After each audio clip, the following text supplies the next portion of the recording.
So this is our POI.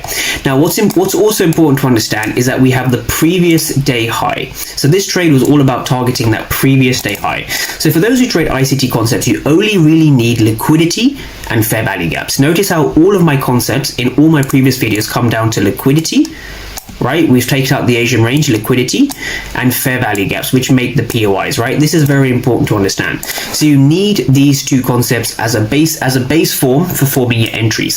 So that is the POI selection, right? So after your POI, you need to understand what you're looking for, right? So what are you looking for on those lower time frames? So if you understood what you were looking for on those lower time frames, it will be so much easier to take trades without losing. So what we look for is we look for a power of 3 entry. So what do I mean by power of 3 entry? So let me show you. So I use the power of 3 indicator by 2 degrees. So if you go to the indicators and type in PO3 and you scroll all the way down, higher time frame PO3 with the little degrees, it's free. Don't use the second one, use the first one, right? Higher time frame, power of 3 by 2 degrees. 2 degrees spelled TOO. So if I just kind of play price on, what's actually going on here? So this trade was framed off the weekly power of 3, right? So this is the weekly power of 3. I'm going to untick the New York midnight opening price. So what you can see here is, though we have a weekly bullish candle, we can see price expanding heavily over here.